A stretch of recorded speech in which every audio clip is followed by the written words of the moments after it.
Everyone, welcome to banking शिक्षा।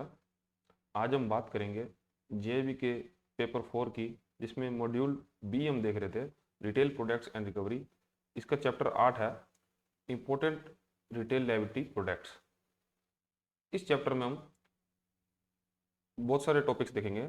सबसे पहले देखेंगे जैसे डिमांड डिपॉजिट क्या होता है, ठीक है, जिसमें करंट अकाउंट के बारे में हम पूरी जानकारी देखेंगे कि क्या फ़ायदे हैं, मेन फीचर्स क्या होते हैं करंट अकाउंट के, फ़ायदे क्या हैं, क्या क्या डॉक्यूमेंट्स रिक्वायर्ड है करंट अकाउंट खुलवाने के लिए।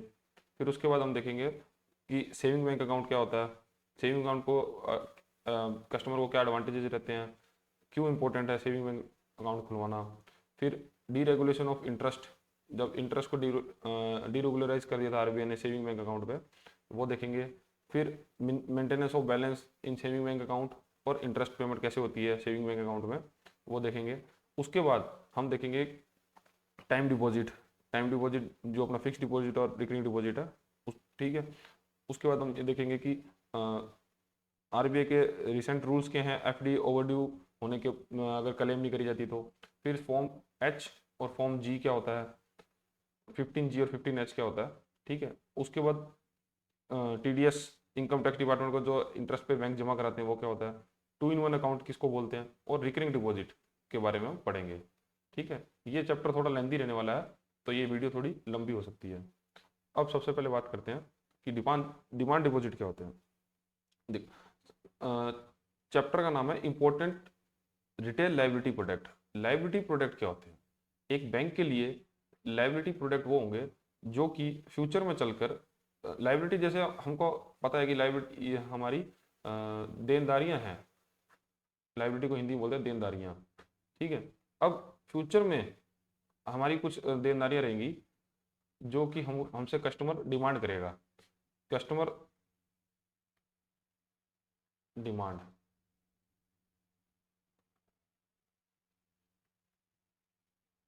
अब कस्टमर हमसे डिमांड करेगा फ्यूचर में चल के, क्या डिमांड कर सकता है कस्टमर? अपना डिपॉजिट जो है वही बैंक से डिमांड करेगा, ठीक है। तो हमारी जितनी भी लाइबिलिटीज हैं, हम लाइबिलिटीज प्रोडक्ट के बारे में इस चैप्टर में पढ़ेंगे, ठीक है। अब लाइबिलिटी प्रोडक्ट इसलिए हैं क्योंकि बैंक को आगे चल के उसको भुगतान देना, और अगर यही एसेट्स प्रोडक्ट, एसेट्स होती है हमारा, तो एसेट्स प्रोडक्ट हम नेक्स्ट चैप्टर में पढ़ेंगे। तो वो जितने भी बैंक की लेनदारियां होंगी जो फ्यूचर में बैंक को पैसा मिलने वाला होगा, तो वो हमारे एसेट्स प्रोडक्ट होंगे बैंक के लिए, ठीक है। अब देखते हैं liability products primarily deposits are the life blood of any bank. They represent the funds interested by the public to the bank and form of foundation upon which the bank builds its assets loan portfolio. देखो, liability products bank के लिए बहुत जरूरी हैं, ये life blood है bank के लिए, क्योंकि इन्हीं प्रोडक्ट से बैंक को पैसा मिलता है, बैंक को फंड्स मिलता है, और इन फंड्स का यूज करके बैंक अपने एसेट्स बनाता है, लोन पोर्टफोलियो बनाता है, ठीक है। तो बैंक को रन करने के लिए सबसे जरूरी उसके लायबिलिटीज प्रोडक्ट हैं। फिर अब इसमें आता है डिमांड डिपॉजिट्स। अब लायबिलिटीज प्रोडक्ट बहुत तरह से हो सकते हैं। एक होता है टाइम डिपॉजिट्स, जो भी ऊपर अपने सिलेबस में मैंने बताया था, ठीक है। एक होता है डिमांड डिपॉजिट। देखो, डिमांड डिपॉजिट का क्या मतलब है कि ये ऐसे प्रोडक्ट्स हैं जो कस्टमर कस्टमर जब चाहे बैंक से डिमांड कर सकता है अपने पैसों की, ठीक है। मतलब ऑन डिमांड बैंक को लाइबल है उसको पैसा देने के लिए, ठीक है। लेकिन टाइम डिपॉजिट में इसको उल्टा होता है। टाइम डिपॉजिट में ये क्लोज होता है कि एक फिक्स टाइम के बाद बैंक को पता है कि हमने कस्टमर को वो पैसा पे करना है, ठीक है। अब जैसे डिमांड डिपॉजिट के हम प्रोडक्ट की बात करें, तो सबसे पहले तो अपना करंट अकाउंट, सेविंग अकाउंट, ठीक है, ये मेन 2 अकाउंट रहेंगे। और टाइम डिपॉजिट के अंदर फिक्स डिपॉजिट और रिकरिंग डिपॉजिट, ठीक है। तो डिमांड डिपॉजिट डेफिनेशन देखते हैं। Demand deposits are funds held in bank account from which deposited funds can be withdrawn at any time. Demand deposit का मतलब ये हुआ कि कस्टमर चाहे तो उसकी किसी भी समय डिमांड करके पैसा विड्रॉ कर सकता है, without any advance notice to the bank. मतलब बिना एडवांस नोटिस के भी बैंक से बैंक की ब्रांच में आके डिमांड कर सकता है, या फिर ऑनलाइन चैनल्स के माध्यम से भी उसको पैसा विड्रॉ कर सकता है। They are the most liquid form of deposits. The 2 primary types of demand deposit are current deposits और सेविंग बैंक अकाउंट डिपॉजिट्स। ठीक है, तो दो तरह के जो डिमांड डिपॉजिट है वो करंट अकाउंट है और सेविंग बैंक अकाउंट। तो पहले देखते हैं हम करंट डिपॉजिट अकाउंट्स। एक current deposit accounts commonly known as current account is a type of demand deposit account designed for business entities and individual who carry out a large number of transactions on the daily basis. Unlike saving account, these accounts are the not meant for saving and investments. से current account क्या होता है? ये current account specifically उन लोगों के लिए है जिसकी डेली बेस की ट्रांजेक्शन्स की लिमिट ज़्यादा है, क्योंकि वो बिजनेस करते हैं, या ऐसी इंडिविजुअल हैं जिनकी डेली ट्रांजैक्शन नीड्स ज़्यादा है, तो उन लोगों के लिए करंट अकाउंट बैंक ने सुविधा दी हुई है। ठीक है, अब इसके मेन फीचर्स क्या होते हैं? No limit on transaction. सबसे बड़ा फीचर तो ये कि उसमें ट्रांजेक्शन की कोई लिमिट नहीं है। There is no restriction on the number और amount of withdrawal and deposits. मतलब करंट अकाउंट के अंदर कोई कस्टमर चाहे तो वो दिन में अनलिमिटेड नंबर ऑफ ट्रांजेक्शन्स कर सकता है, चाहे वो विड्रॉल की हो चाहे डिपॉजिट की हो, और नो इंटरेस्ट। अब ये सबसे इंपॉर्टेंट चीज़ है जो इनको सेविंग और करंट अकाउंट को अलग करती है, कि सेविंग करंट अकाउंट पर बैंक कस्टमर को इंटरेस्ट पे नहीं करता है। जनरली बैंक्स डू नॉट पे any interest on the balance held in current account. तो बैंक्स जो है वो करंट अकाउंट पे इंटरेस्ट पे नहीं करता है। ओवरड्राफ्ट फैसिलिटी, बैंक्स क्या है ना कि कभी कभी ओवरड्राफ्ट फैसिलिटी की सुविधा भी करंट अकाउंट पर कस्टमर को देता है। Banks often provide an overdraft facility, a form of short term credit to current account holder subject to a prior arrangement. देखो ओवरड्राफ्ट फैसिलिटी क्या होता है? कुछ मानो आपके बैंक के अंदर 10,000 रुपये बैलेंस है, ठीक है। अब आपको अगर पैसे की जरूरत पड़ी बैंक से, मतलब आपको अगर किसी कस्टमर को, या कि आप जैसे बिजनेस ओनर हो तो किसी भी सप्लायर को आपने पेमेंट करनी है, तो मान लो वो पेमेंट 12,000 रुपये की थी, तो आपने उसको 12,000 रुपये का चेक दिया हुआ है, लेकिन आपके अकाउंट में तो 10,000 रुपये थे, तो बैंक आपका 12,000 रुपये का चेक भी पास कर देगा। ठीक है, अब ये जो 2,000 रुपये थे ये आपका अकाउंट माइनस में चला जाएगा, और जिसे हम बोलेंगे overdraft facility. Minimum balance requirement, these accounts typically have a higher minimum balance requirement compared to saving account। अब बैंक्स करंट अकाउंट अगर होल्डर है तो उसको अपने बैंक अकाउंट में मिनिमम बैलेंस रख के चलना पड़ेगा। ये minimum balance bank to bank vary कर सकता है, कि हर बैंक की अपनी पॉलिसी है, उसके आधार पर उसको मिनिमम बैलेंस को मेंटेन करना पड़ेगा, और ये सेविंग बैंक के कंपैरिजन में ज़्यादा हो सकता है, ज़्यादा होगा। मतलब अगर उस बैंक कि सेविंग बैंक के अंदर 1,000 रुपये रखना है, मिनिमम बैलेंस रिक्वायरमेंट है, तो करंट अकाउंट में इससे हायर अमाउंट ही उसको रखनी पड़ेगी। Chequebook facility, provide for easy payments through cheques. तो इसमें चेकबुक फैसिलिटीज भी दी जाती है।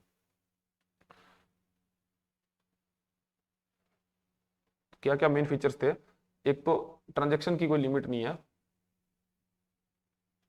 कि अगर कोई कस्टमर चाहे तो नंबर ऑफ ट्रांजेक्शन को बढ़ा सकता, मतलब नो लिमिट के ऊपर भी ट्रांजेक्शन कर सकता है। फिर इंटरेस्ट की पेमेंट नहीं होगी, नो इंटरेस्ट। और तीसरा ओवरड्राफ्ट फैसिलिटी बैंक के द्वारा दी जाती है। नेक्स्ट है मिनिमम बैलेंस रिक्वायरमेंट की जरूरत होती है, और वो अमाउंट सेविंग बैंक अकाउंट से ज़्यादा हो सकती है।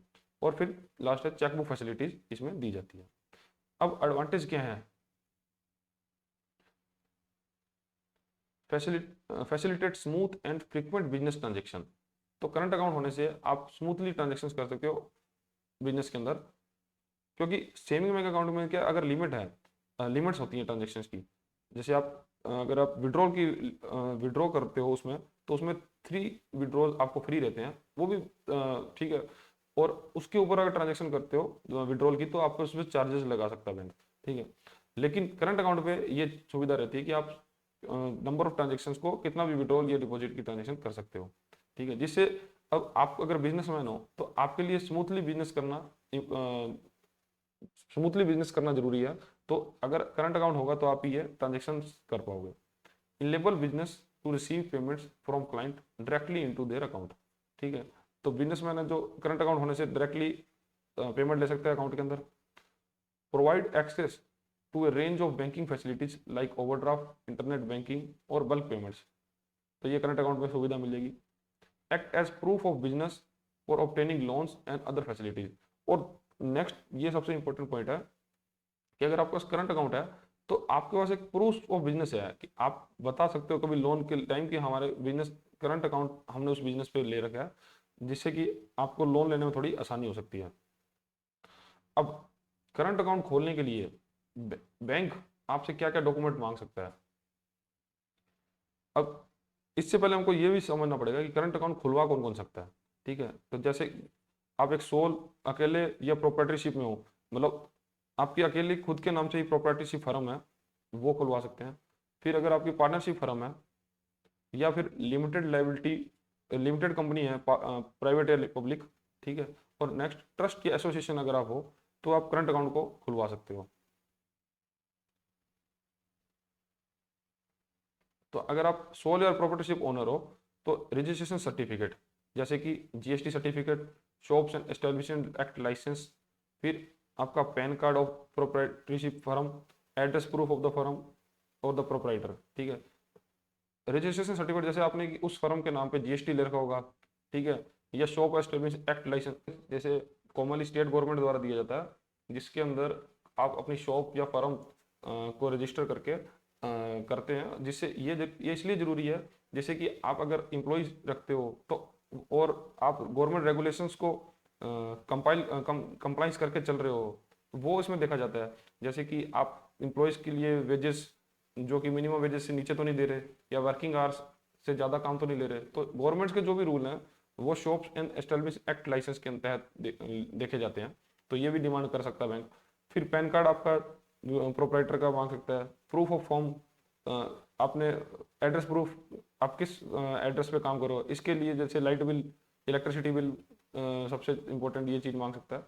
ठीक है, तो ये सब डॉक्यूमेंट्स के लेके बैंक आपकी केवाईसी करता है, जिससे कि आपका करंट अकाउंट ओपन कर सकता है।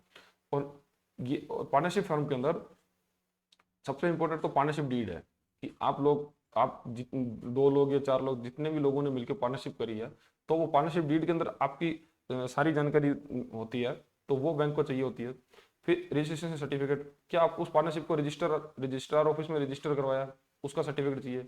फिर पैन कार्ड और KYC document for all partners, जैसे उनकी आइडेंटिफिकेशन डॉक्यूमेंट्स, आधार कार्ड, पैन कार्ड, इस टाइप के जो भी है। फिर बेनिफिशियरी ओनरशिप डिक्लेरेशन। अब बेनिफिशियल ओनरशिप डिक्लेरेशन का ये मतलब है कि इस पार्टनरशिप में सबसे ज़्यादा होल्डिंग किसकी है, मतलब इंडिविजुअल उसके पीछे कौन है, तो ये डिक्लेरेशन भी एक पार्टनरशिप को तैयार करवाना पड़ता है, जो बैंक को सबमिट करना पड़ता है। फिर limited company, certificate of incorporation और कमेंसमेंट ऑफ बिजनेस, तो ये सर्टिफिकेट जो आपने बिजनेस कब शुरू किया, ठीक है, उसका सर्टिफिकेट। फिर memorandum and article of association, ये दो डॉक्यूमेंट होते हैं तो हर कंपनी को बनाने ही बनाने, मतलब इंडिया के अंदर काम करने के लिए दो डॉक्यूमेंट चाहिए, एमओए और and AOA, memorandum of article association and article of association. ठीक है, तो मेमोरेंडम ऑफ आर्टिकल के अंदर कंपनी लिखती हैं कि उस कंपनी का नाम क्या होगा, मतलब लीगल की सारी चीजें, कंपनी का नाम, उसका ट्रेडमार्क, ठीक है, वो कंपनी क्या क्या काम करेगी, ठीक है, मतलब एक्सटर्नल कंपनी की चीजें जिससे वो कंपनी बाहर डील करेगी, वो सब चीजें इसमें लिखी जाती हैं। और एओए के अंदर कंपनी क्या काम करने वाली है, उस सब की डिटेल, ठीक है, जो कंपनी के अंदर बोर्ड ऑफ मेंबर्स हैं उनकी क्या पावर्स रहेंगी, ठीक है, या कंपनी के डायरेक्टर, सीईओ, ये सब क्या काम करेंगे, ठीक है, इनकी लाइबिलिटीज क्या रहेंगी, और हम फ्यूचर में क्या, मतलब कंपनी क्या काम करनी है, किस इंडस्ट्री में है, ये सब की डिटेल एओए के अंदर लिखती है कंपनी। ठीक है, तो ये भी बैंक को चाहिए होती है। फिर board resolution to open the account, अब उस कंपनी के बोर्ड में एक रेजोल्यूशन पास होना चाहिए और सभी बोर्ड मेंबर्स उस पर साइन होने चाहिए, जिससे कि आप वो अकाउंट ओपन करने की उनको अनुमति दे सकता है। ठीक है, फिर PAN card of the company, फिर कंपनी का पैन कार्ड बैंक को चाहिए। KYC documents for all directors and authorise signatories, उस बैंक अकाउंट जो भी खोलने वाला है उसमें बोर्ड ऑफ डायरेक्टर्स और जो उस अकाउंट का ऑथराइज सिग्नेटरी रहने वाला है उसके केवाईसी डॉक्यूमेंट्स चाहिए। And beneficiary ownership declaration, beneficial ownership declaration हमको भी चाहिए जी, उसका सब सोल इंडिविजुअल कौन है जिसके पीछे जो लाइब्रेरी होगा इस अकाउंट के लिए।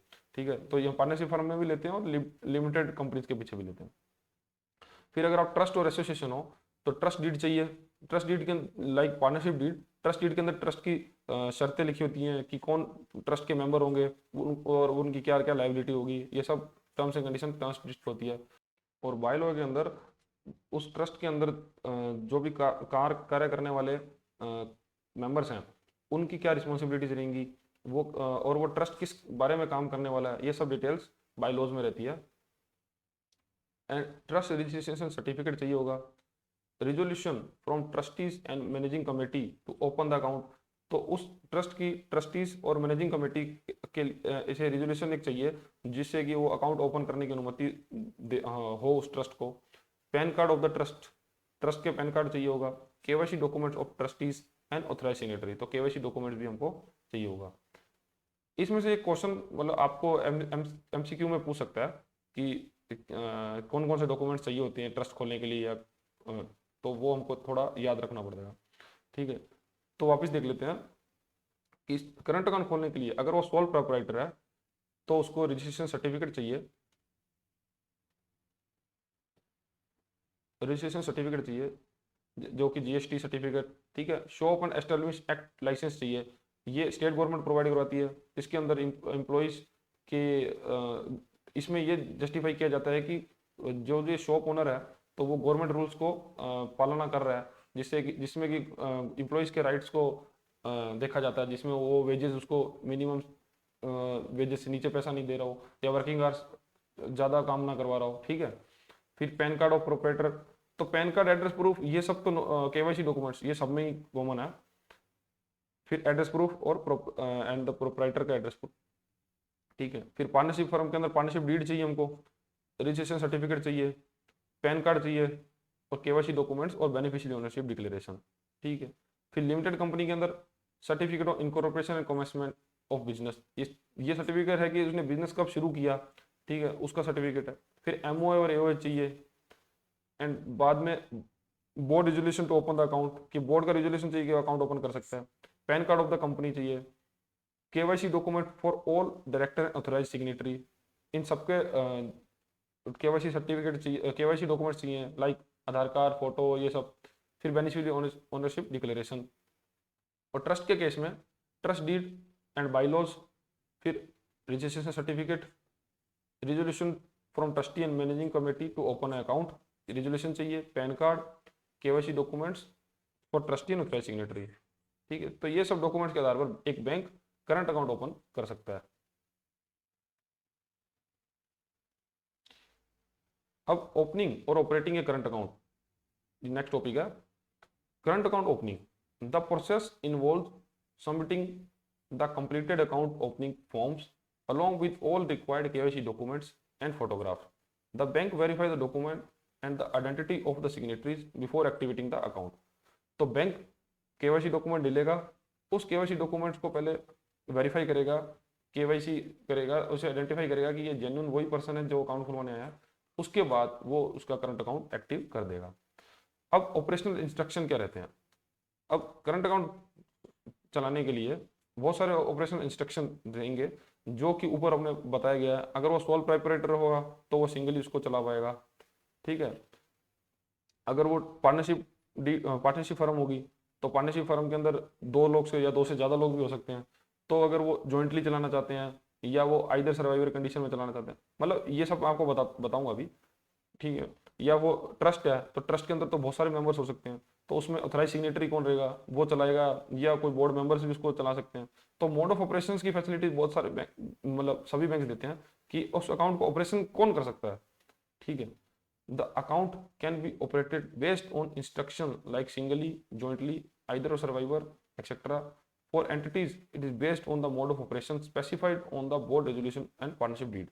अब अगर जो हम मोड ऑफ ऑपरेशन बोर्ड से रिजोल्यूशन जो ले रहे थे या ट्रस्ट से जो रिजोल्यूशन ले रहे थे उसके ऊपर क्लियरली मेंशन रहता है कि ये अकाउंट को ऑपरेट कौन कर सकता है। ऑपरेट का मतलब कि कौन उस अकाउंट को डेबिट कर सकता है या उसमें से चेक इशू करके पैसा विड्रॉ कर सकता है। ठीक है, क्योंकि वो ट्रस्ट के बिहाफ में काम करेगा तो ऑथराइज सिग्नेटरी वो ट्रस्ट के लिए होगा।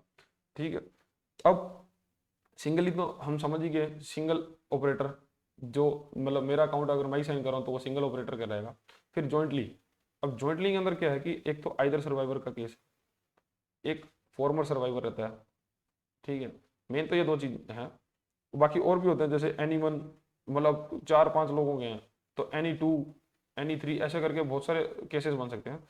जैसे आइदर सर्वाइवर केस में ये है कि मान लो दो लोग हैं, दो लोगों ने मिलकर ज्वाइंट अकाउंट खुलवाया। अब दोनों में से अगर कोई भी जाके पैसा विड्रॉ करना चाहे तो कर सकता है आइदर सर्वाइवर केस में, या तो आइदर, या तो जिसका अकाउंट है वो, या सर्वाइवर जो उसके बाद के। फॉर्मर सर्वाइवर केस ये है कि फॉर्मर सर्वाइवर भी दो लोग खुलवाएंगे। तो फॉर्मर का मतलब ये है कि मेरा जैसे किसी एक व्यक्ति का अकाउंट है, वो अकाउंट तब तक उसका है जब तक वो जिंदा है, मतलब जो उसका जॉइंटली, जो जॉइंट के अंदर जो पर्सन है वो तब तक उसको ऑपरेट नहीं कर सकता जब तक ये जिसका अकाउंट है वो उस व्यक्ति अभी जिंदा है। उसकी डेथ के बाद, उस व्यक्ति की डेथ के बाद दूसरा व्यक्ति उस अकाउंट को ऑपरेट कर सकता है। तो ये फॉर्मर सर्वाइवर का केस होगा। अब NE2, NE3, NE4 जो भी हम बोले, अब मान लो कि 10 लोग मिलकर एक अकाउंट चला रहे हैं, ठीक है, जैसे मान लो सेल्फ हेल्प ग्रुप का अकाउंट है। अब सेल्फ हेल्प ग्रुप के अंदर हम जानते हैं कि 10 मिनिमम 10 लोग होने चाहिए, ठीक है। अब 10 लोग, तो ऐसा तो है नहीं कि किसी पैसा विड्रॉ करना तो 10 के 10 लोग आएंगे। तो इसके अंदर NE2 का ऑप्शन चलता है कि अगर उस सेल्फ हेल्प ग्रुप से दो लोग आ जाएं जो कि ऑथराइज करे गए हैं उसी सेल्फ हेल्प ग्रुप के द्वारा, तो उन दो लोगों के एक साथ साइन लिए जाएंगे, और उस साइन लेने के बाद वो अपना चेक इशू कर पाएंगे या बैंक के साथ कोई भी ट्रांजेक्शन कर पाएंगे।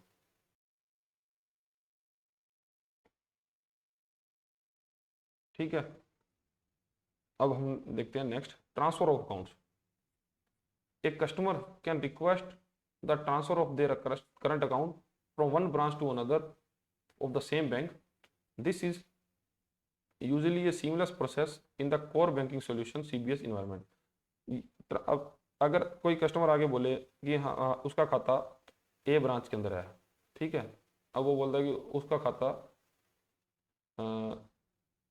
C ब्रांच के अंदर ट्रांसफर करना है, तो ये CBS सिस्टम से अभी सभी बैंक जुड़े हुए हैं, कोर बैंकिंग सिस्टम बोलते हैं, कि अब पूरे सभी ब्रांच बैंक की ब्रांचेस CBS सिस्टम से जुड़ी हुई हैं। तो ये ब्रांच अपने सिस्टम में एंट्री करेगी कि ये अकाउंट को CBS के अंदर एंट्री करेगी, और उसमें एंट्री ये होगी कि इस पर्टिकुलर अकाउंट को C ब्रांच में ट्रांसफर करना है, ठीक है। अब अगर वो ट्रांसफर करना चाहता है तो उसको रिक्वायर्ड डॉक्यूमेंट सबमिट करने पड़ेंगे, और बैंक के अंदर फॉर्म फिल करना पड़ेगा, और फॉर्म के साथ अटैचमेंट में उसको जो बैंक के द्वारा डिमांड की जाती है, जैसे KYC डॉक्यूमेंट्स या रीजन ऑफ ट्रांसफर, ये सब डिटेल प्राप्त करके CBS में एंट्री करनी पड़ेगी। और CBS के बाद बैंक अगर उसको जैसे ही उसका सीनियर ऑफिसर वेरीफाई कर देगा तो वो अकाउंट ब्रांच C में चला जाएगा, ठीक है। तो वो फिर ये जो अकाउंट होल्डर होगा वो C ब्रांच के जाके बाद में बिजनेस कर सकता है। फिर होता है इनऑपरेटिव अकाउंट्स। इनऑपरेटिव अकाउंट्स उसको बोलते हैं जिस अकाउंट में 2 साल से, पिछले 2 साल से कोई भी कस्टमर इंड्यूस ट्रांजेक्शन नहीं हुई है। अब कस्टमर इंड्यूस ट्रांजेक्शन किसको बोलते हैं, कि ऐसी ट्रांजेक्शन जो कि कस्टमर के द्वारा ही बैंक से करवाई गई है। जैसे कि उस कस्टमर ने अगर कोई चेक इशू किया तो ये कस्टमर इंड्यूस ट्रांजेक्शन है, ठीक है। उसने ATM से पैसा विड्रॉ कर लिया, ये कस्टमर इंड्यूस ट्रांजेक्शन हुई।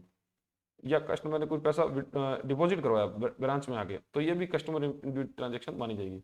लेकिन अगर फॉर एग्जांपल उस ऑलरेडी उसके अकाउंट में कुछ सेविंग पड़ी है, उस सेविंग के ऊपर उसको कोई इंटरेस्ट मिला, ठीक है, तो ये जो इंटरेस्ट मिला है ना, ये जो इंटरेस्ट आया, ये इंटरेस्ट कस्टमर ट्रांजेक्शन नहीं माना जाएगा, क्योंकि ये इंटरेस्ट तो उसके डिपॉजिट में बैंक ने क्रेडिट कर दिया, लेकिन कस्टमर ने ऐसी कोई ट्रांजेक्शन को शुरू नहीं किया जो कि बैंक को करनी पड़ी। मतलब कस्टमर के द्वारा कुछ ऐसी अर्जी या ऐसी एप्लीकेशन या ऐसी रिक्वेस्ट रेज नहीं करेगी जिससे कि बैंक उसके बिहाफ पे कोई ट्रांजेक्शन करे, ठीक है।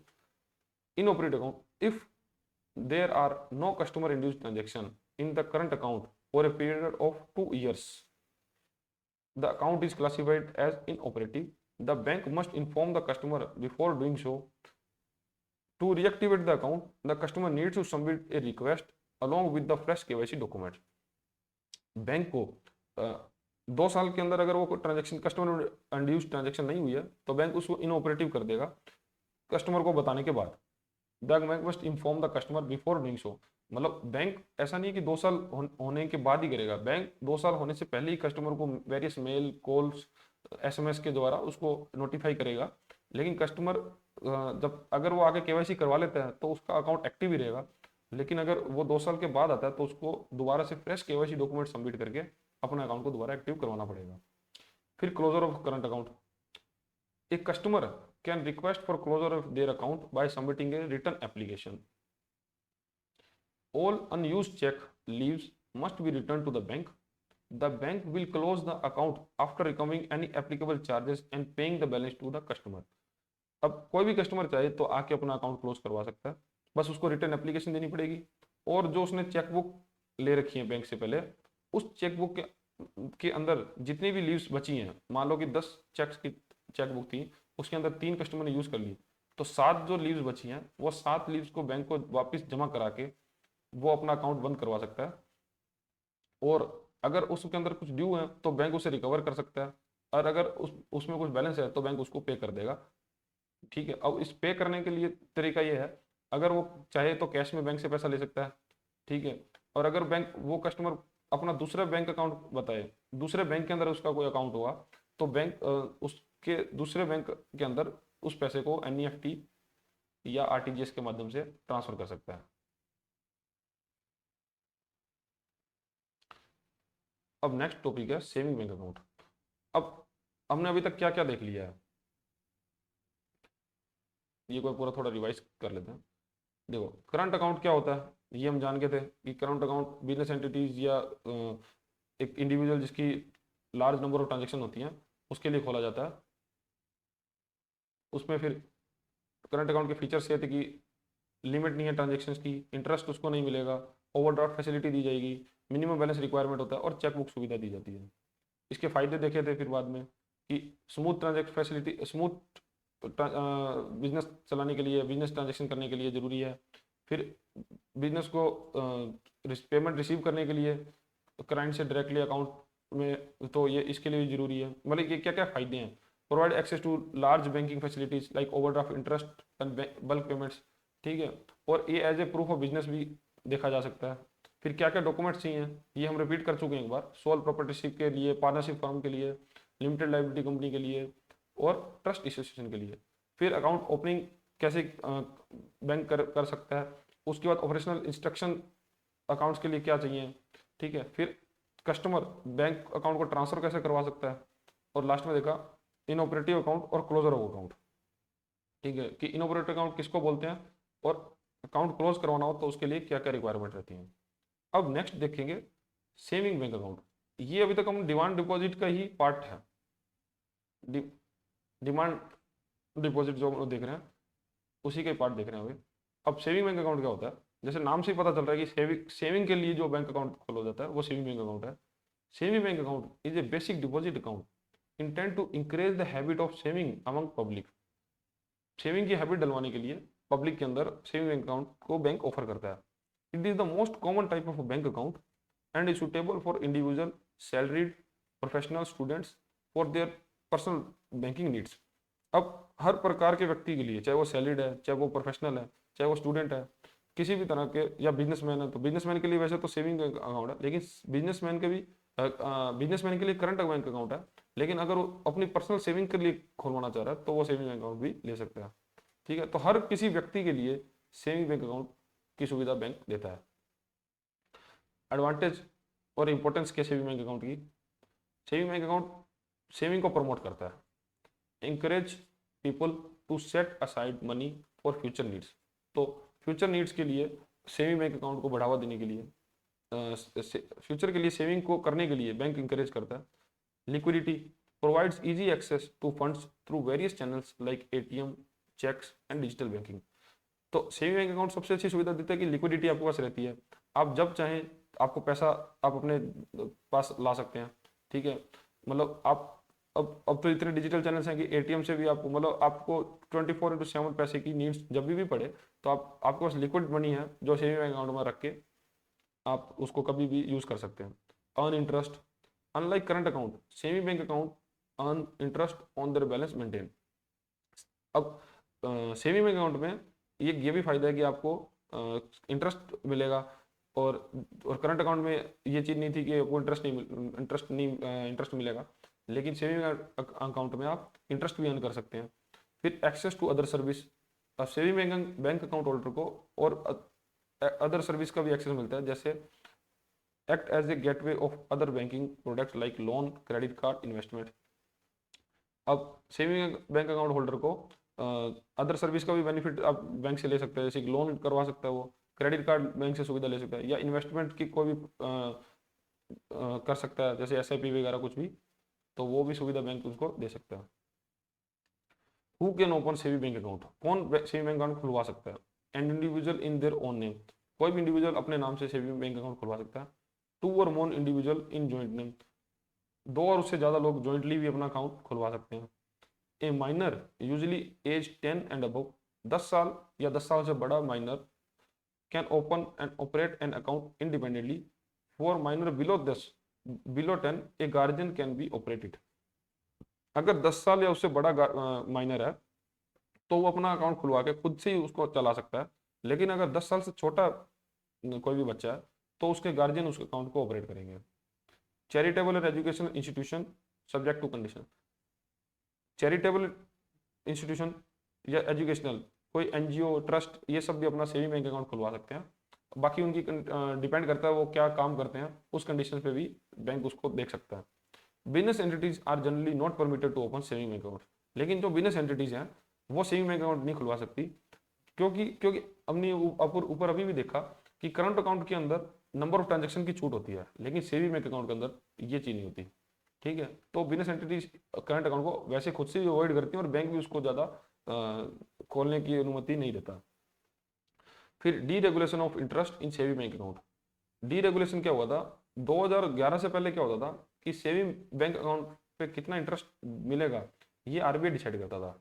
ठीक है, लेकिन 2011 के बाद आरबीआई ने इस पे अपना डीरेगुलराइज कर दिया इसको, कि आरबीआई ने सभी बैंक्स को ये बोल दिया कि अब मार्केट में कंपटीशन देखते हुए सेविंग बैंक अकाउंट का इंटरेस्ट बैंक खुद डिसाइड करेंगे कि आप किस कस्टमर को कितना देना चाहते हो। इन 2011 the RBI deregulated the interest rate on saving bank account deposits. This means banks are now free to determine their own interest rates on saving bank account, leading to competition among banks and these deposits. ठीक है, तो bank अब यहाँ से खुद interest rate decide करने लगे। फिर maintenance of balance and interest payments. Minimum balance, many banks require a minimum average balance to be maintained.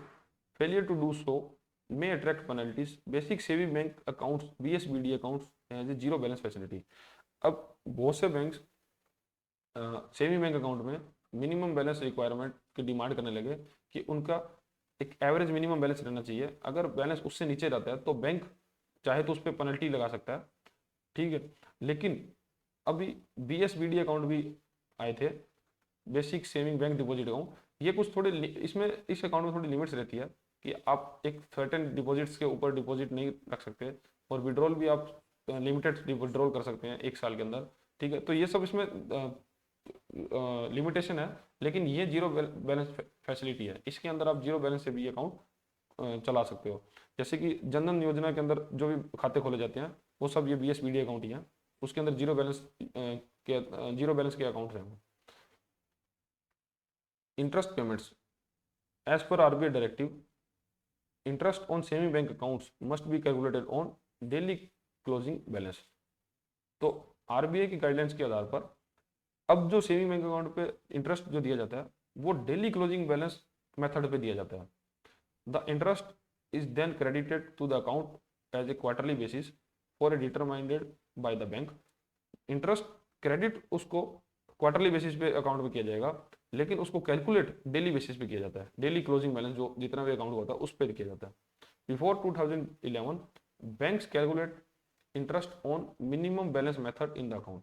तो 2011 से पहले क्या होता था कि इंटरेस्ट की कैलकुलेशन मिनिमम बैलेंस मेथड से करी जाती थी, लेकिन आज के दिन टाइम में डेली क्लोजिंग बैलेंस के आधार पर इंटरेस्ट पेमेंट की जाती है। अब इसमें क्या डिफरेंस है ये हम देख लेते हैं। जैसे देखो नाम से ही पता चल रहा है कि डेली क्लोजिंग मेथड क्या होगा कि जैसे आज 1 तारीख है, 1 तारीख को आपके अकाउंट के अंदर 10,000 रुपया, ठीक है, फिर 2 तारीख को आपके अकाउंट के अंदर 10,200 रुपया, ठीक है, मान लो आपने 200 रुपये डिपॉजिट करा दिया था। अब जब इंटरेस्ट कैलकुलेट होगा ना तो 1 तारीख को क्लोजिंग के टाइम 10,000 था, 2 तारीख को क्लोजिंग के टाइम 10,200 था, तो 10,000 जब 1 तारीख के एंड में इंटरेस्ट कैलकुलेट होगा तो 10,000 रुपये होगा, और 2 तारीख होगा 10,200 रुपये होगा। तो ऐसे करते करते पर डे क्या कैलकुलेट होता रहेगा पूरे क्वार्टर तक, और क्वार्टर के खत्म होने के बाद उसके टोटल करके आपके अकाउंट में जमा कर दिया जाएगा। लेकिन इसका लेकिन ये 2011 के बाद में लाया गया, क्योंकि ये एक फेयर फॉर्मूला है। लेकिन मिनिमम बैलेंस मेथड में क्या होता था, बैंक महीने की 10 तारीख से लेके महीने की लास्ट तारीख, मान लो 30 तारीख है, इसके बीच कभी भी आपका सबसे लोवेस्ट बैलेंस जब भी रहा होगा, कभी भी लोवेस्ट बैलेंस रहा होगा, मान लो कि 10 तारीख को आपका बैलेंस 5,000 रुपये था और 30 तारीख को आपका बैलेंस 18,000 रुपये था, ठीक है। अब इसके बीच में कभी भी आपका बैलेंस 3,000 रुपये रहा हो, मान लो सबसे लोवेस्ट 3,000 था, तो बैंक 3,000 के ऊपर इंटरेस्ट कैलकुलेट करके आपको पैसा इंटरेस्ट पे दे देगा, ठीक है। तो ये इसमें एक प्रॉब्लम थी। उसके बाद 2011 के अंदर डेली क्लोजिंग बैलेंस मेथड लाया गया। अब इसको थोड़ा डिटेल में पढ़ लेते हैं। Under this method interest is calculated on closing balance for each day. It is considered more accurate and fairer to the customer. Most banks now use this method, especially on saving and overdraft accounts. ठीक है। Next है minimum balance method. In this method interest is calculated on lowest balance maintained during a specified period, ठीक है। ये specified period क्या है, महीने की 10th और last day of this month, मतलब किसी महीने की 10 और लास्ट डे मतलब 30 तारीख के बीच में सबसे लोवेस्ट बैलेंस जब आपने मेंटेन किया होगा उसके ऊपर इंटरेस्ट कैलकुलेट करता है। It is the older method and generally less favourable for customer, ठीक है। तो कस्टमर के लिए इतना फेवरेबल नहीं है। अब एक एग्जांपल देखते हैं। Let us assume the following transaction in customer accounts during the month. एक कस्टमर के अकाउंट के अंदर एक पूरे मंथ के अंदर ये ट्रांजेक्शन होती है। देखो, ओपनिंग बैलेंस 20,000 रुपये था 1 अप्रैल को, फिर 5 अप्रैल को उसने 10,000 रुपये जमा कराए, फिर 10 अप्रैल को 15,000 रुपये विड्रॉ कर लिए, फिर 20 अप्रैल को 5,000 और डिपॉजिट कराए, और 25 अप्रैल को 10,000 विड्रॉ कर लिए, ठीक है। इंटरेस्ट रेट 4% पर एनम है, नंबर ऑफ डेज 30 है, और interest calculation for the month of April, मतलब पूरे मंथ के लिए हमको इंटरेस्ट कैलकुलेट करना है। अब हम ये देखेंगे कि डेली क्लोजिंग बैलेंस मेथड के अंदर और मिनिमम बैलेंस मेथड के अंदर क्या फर्क है।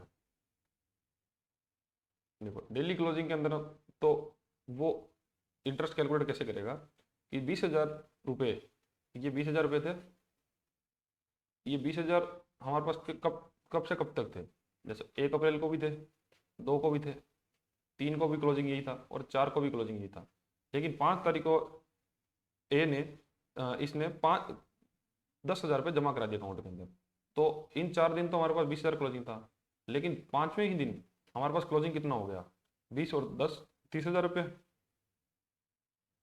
तो हम जो 20,000 रुपये क्लोजिंग मानेंगे ना, वो 4 दिनों का मानेंगे। तो 20,000 इंटू 4 दिन डिवाइड बाई 365, क्योंकि 4% पर एनम है, ठीक है। 4 दिन का ब्याज और 4% ही रेट ऑफ इंटरेस्ट, ठीक है। तो ऐसे करके हम इसका 4 दिन का निकाल लिया, फिर 5 तारीख, 6 तारीख, 7 तारीख, 8 तारीख और 9 तारीख, ये 2 3 4 5, ये 5 दिन तक बैलेंस की तरह 30,000, ठीक है। तो 30,000 इंटू 5 दिन divide by 365 into 4% rate of interest divide by 100। तो ये इस तरह की कैलकुलेशन से देखो 20,000 रुपये 4 दिन, 30,000 रुपये 5 दिन, उसके बाद 15,000 रुपये 10 दिन। 15,000 कैसे रह गए, क्योंकि 10 अप्रैल को उसने 15,000 रुपये विड्रॉ कर लिए, तो यहाँ 10 तारीख तक तो हम आ गए। 10 तारीख तक हमारा बैलेंस कितना था, 9 तारीख को हमारा बैलेंस था 30,000, फिर 10 तारीख को, ये 10 तारीख को इसने भाई ने 15,000 रुपये विड्रॉ कर लिए, तो 15,000, 30,000 में से 15,000 गया तो 15,000 बचे। अब ये 15,000 कब तक रहे हमारे पास, 15 हमारे पास रहे 19 तारीख तक, क्योंकि 20 को उसने जमा करा दिए 5,000, तो 19 तारीख तक हमारे पास रहे 15,000। तो 10 दिन divide by 365 days into 4 divide by 100, ठीक है। उसके बाद 20 तारीख, ये यहाँ पे तारीख कितनी आ गई 20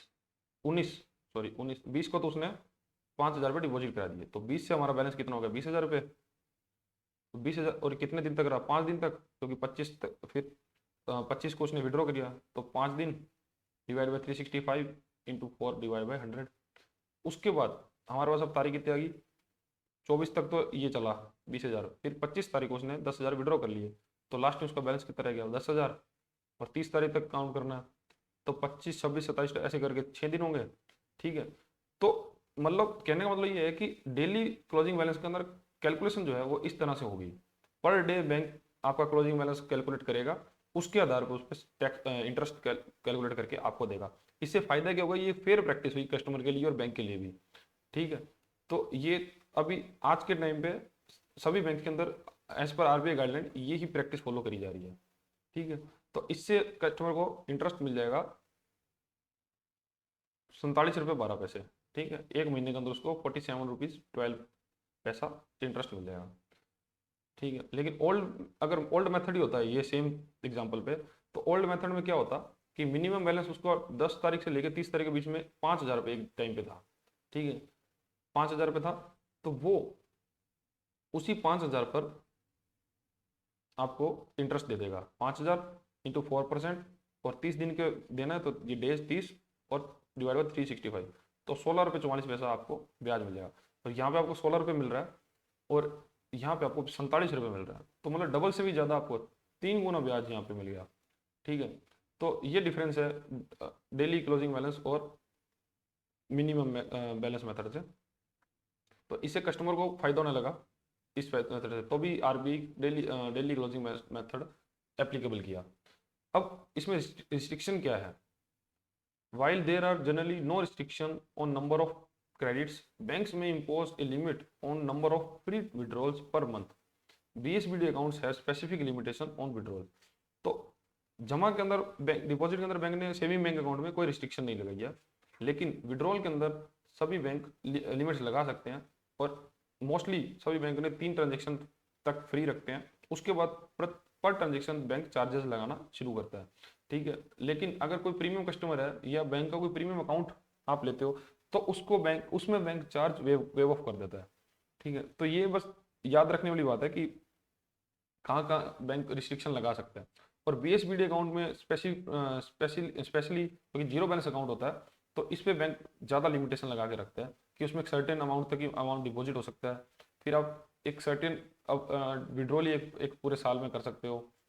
ठीक है, और कभी भी बैंक का बैलेंस 1 लाख से ऊपर ज़्यादा नहीं जा सकता, और आप वन टाइम में 50,000 से ज़्यादा रुपया एक साथ जमा नहीं करा सकते। ऐसे बहुत सारी लिमिटेशन है, तो बीएसबीडी अकाउंट में क्योंकि जीरो बैलेंस अकाउंट है इसलिए बैंक ये लिमिटेशन रखता है। फिर क्या क्या service saving bank account holder को बैंक ऑफर करता है, एटीएम उसको प्रोवाइड करवाता है, debit card, ATM debit card उसको देता है। ये दोनों एक ही चीज़ है, मतलब चाहे एटीएम बोलो चाहे डेबिट कार्ड बोलो। फिर चेकबुक उस फैसिलिटी उसको प्रदान की जाती है। इंटरनेट बैंकिंग, मोबाइल बैंकिंग सुविधा उसको दी जाती है, जैसे जिससे वो एनईएफटी, आरटीजीएस, आईएमपीएस, यूपीआई ये सब सुविधाएं ले सकता है। फिर पासबुक दी जाती है, अकाउंट स्टेटमेंट फुल बैंक से ले सकता है। बिल पेमेंट सर्विस, मतलब कोई भी उसको बिल है तो वो बैंक में आके चालान भर के उसका पेमेंट करवा सकता है। ठीक है, तो ये सारी सुविधाएं बैंक द्वारा दी जाती है। अब यहाँ तक हमारा अपना डिमांड डिपॉजिट कंप्लीट कर लिया हमने ऊपर तक, जिसमें हमने करंट अकाउंट और सेविंग अकाउंट देख लिया। ठीक है, अब सेविंग अकाउंट को फटाफट एक बार हम देख लेते हैं कि क्या क्या हमने देख लिया अभी तक सेविंग अकाउंट में।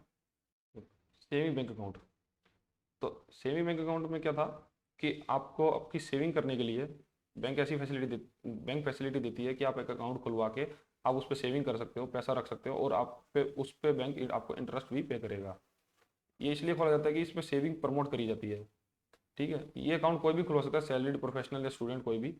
फिर इसमें फ़ायदा ये है कि लिक्विडिटी आपके पास रहेगी, आप कहीं से भी किसी भी टाइम 24/7 आप पैसा का यूज़ कर सकते हो, आप उस पर इंटरेस्ट प्राप्त करेंगे और बैंक की अदर सर्विस का भी लाभ ले पाएंगे।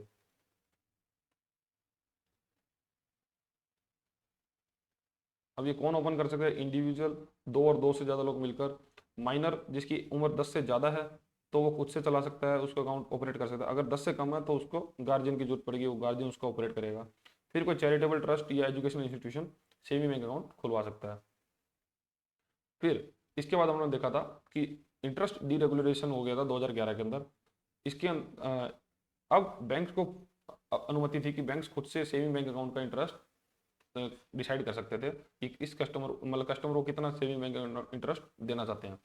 फिर इंटरेस्ट को कैलकुलेट करने का ये तरीका था कि आज के टाइम तो डेली क्लोजिंग बैलेंस मेथड चल रहा है, लेकिन पहले मिनिमम बैलेंस मेथड से भी कैलकुलेट किया जाता था। ठीक है, और इंटरेस्ट जो है कि वो क्वार्टरली बेस पे क्रेडिट किया जाता है कस्टमर के अकाउंट में।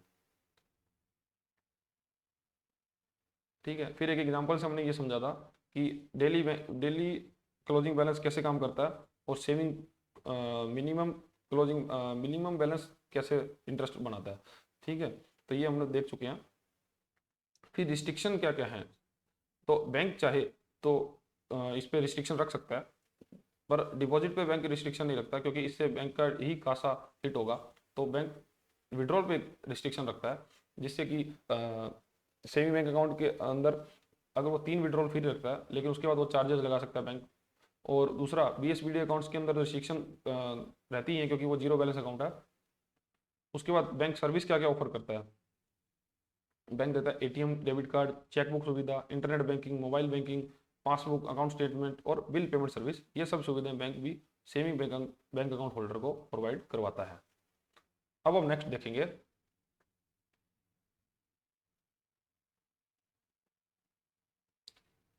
पार्ट 2, टाइम डिपॉजिट क्या होता है।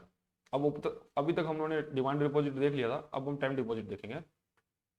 टाइम डिपॉजिट, अब टाइम डिपॉजिट जैसे नाम से पता चल रहा है कि एक सर्टेन टाइम के बाद बैंक को अपने कस्टमर को पैसा रिटर्न करना होगा। ठीक है, तो ये हमारी टाइमली लाइबिलिटी होगी टाइम की।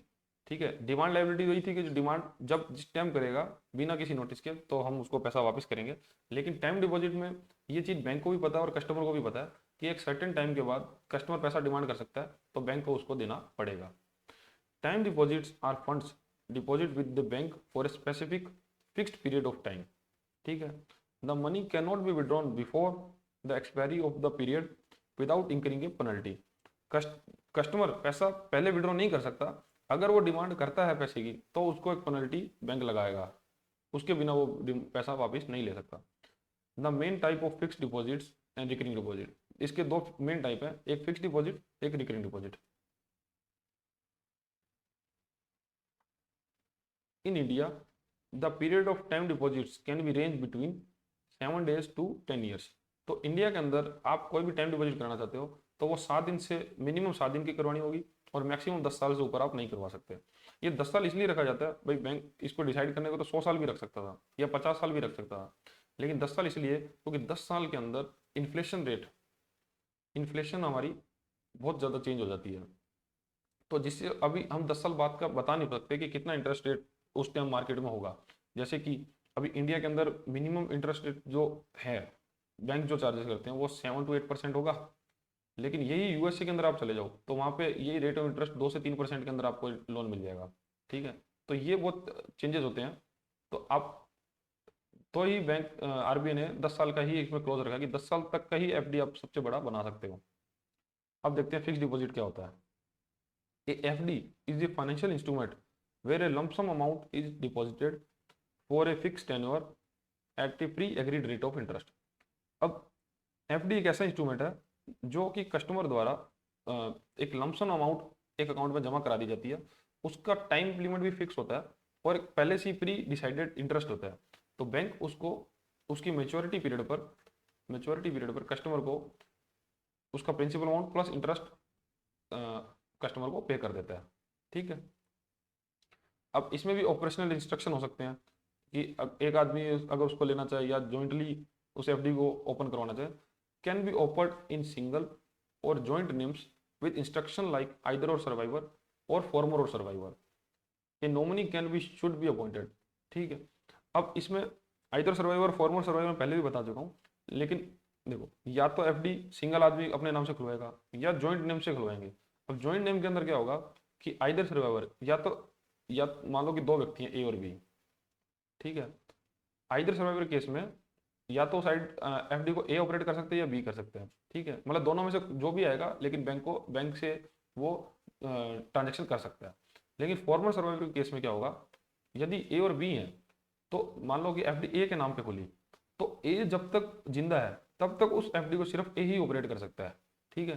लेकिन ए के डेथ कर जाने के बाद वो सर्वाइवर जो कि बी है, जो कि बी उस को बी उस एफडी को ऑपरेट कर सकता है। लेकिन मानो कि दोनों ही डेथ कर गए, तो उस केस में उस एफडी के अंदर जो नॉमिनी होगा, जो कि ए और बी द्वारा ही नॉमिनेट किया जाएगा, तो वो उस पैसे की डिमांड बैंक से कर सकता है, ठीक है। Interest on fixed deposit. Interest can be paid out at regular intervals like monthly, quarterly, or can be reinvented to compound cumulative option. Interest जो है ना एफडी के अंदर, वो कस्टमर की मर्जी है उस पर, वो कस्टमर जैसे भी उसको इंटरेस्ट लेना चाहे, जैसे वो मंथली क्रेडिट लेना चाहता है, ठीक है, या क्वार्टरली अपने अकाउंट्स में क्रेडिट लेना चाहता है, या वो चाहता है कि मेच्योरिटी पीरियड तक इंटरेस्ट एक्यूमुलेट होता रहे और उसके बाद वो दोबारा से एफडी के प्रिंसिपल में ऐड होके एक नई एफडी ऑटो रिन्यू हो जाए, ठीक है। तो ये ऐसे भी कर सकता है। अगर वो ऑटो रिन्यू नहीं करना चाहता तो वो एक्यूमुलेटेड इंटरेस्ट के साथ एफडी को क्लोज करा सकता है और अपना पैसा विड्रॉ कर सकता है। Interest rate very based on the tenure of the deposit.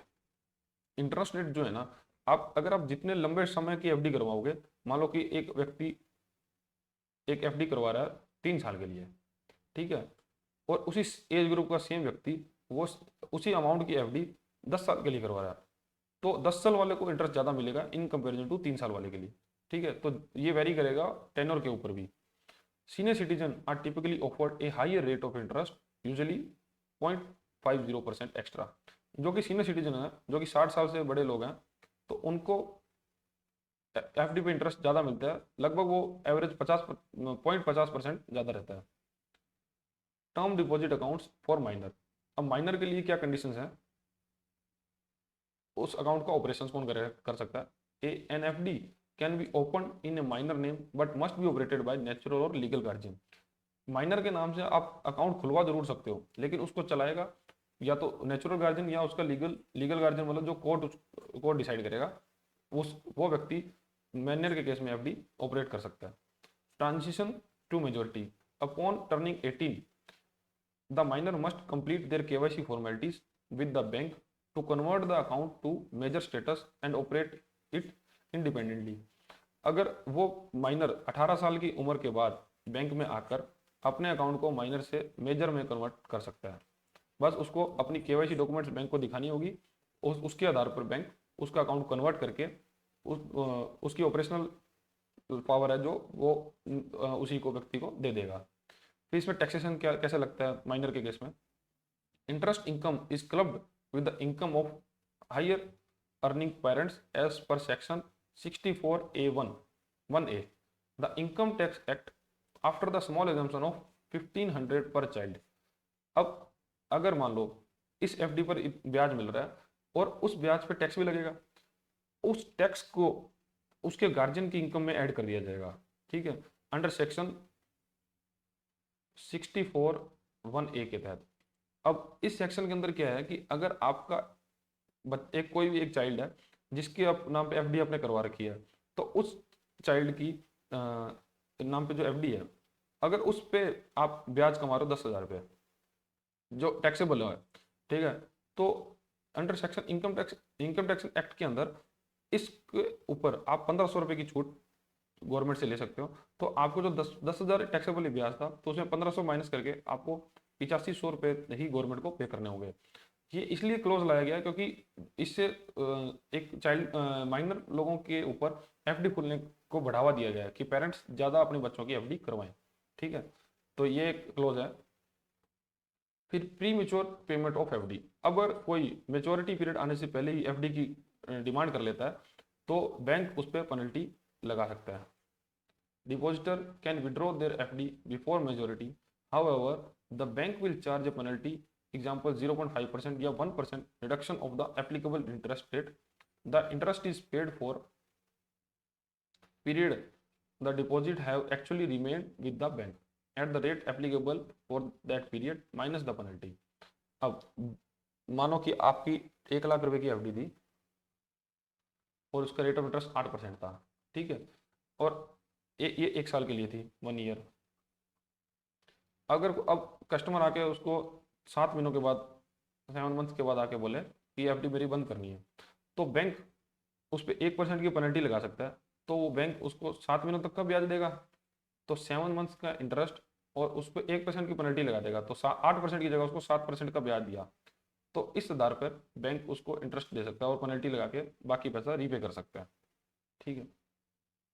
फिर advances against bank on time deposit receipt. अब कुछ लोग क्या है ना कि अपनी एफडी के ऊपर बैंक से लोन लेना चाहते हैं, या एडवांस दे दो उसी लोन एफडी पर। ठीक है। तो banks can grant a loan up to 75 to 90% of the face value of FD. Face value, अब बैंक क्या करेगा, उस एफडी की रिसीट को ही अपने पास कोलेटर में रख लेगा, और उसकी फेस वैल्यू मान लो कि जैसे 1 लाख रुपए की एफडी दी, तो बैंक चाहे तो उसका 75% से 90% तक का उसको लोन सेंक्शन कर सकता है। तो मतलब 1 लाख का 75, 75,000 या 90,000 रुपये के बीच में कहीं भी। This is A secured loan, तो ये बैंक के लिए सिक्योर्ड लोन होगा, क्योंकि उसने उसी व्यक्ति की एफडी कोलेटर में रखी है। With FD received held a collateral, the interest charge on the loan is typically 1 to 2% higher than the FD return interest rate. तो जो लोन पे जो इंटरेस्ट होगा वो एफडी पे दिए गए लोन से 1 या 2% ऊपर होगा।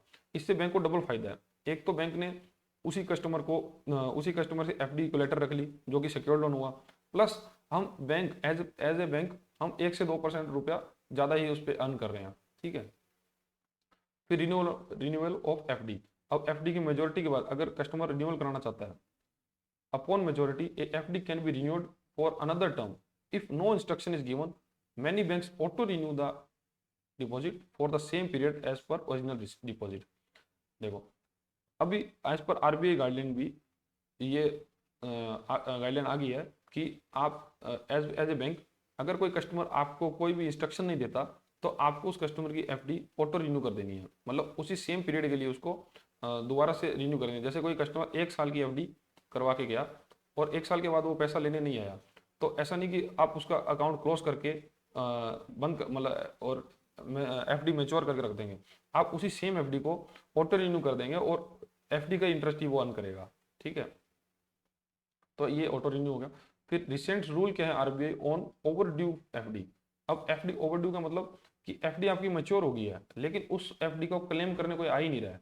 ठीक है। If A mature FD is not claimed and not auto renewed, the overdue amount will earn interest at the rate applicable to saving account or contractual rate of interest on mature FD whichever is lower।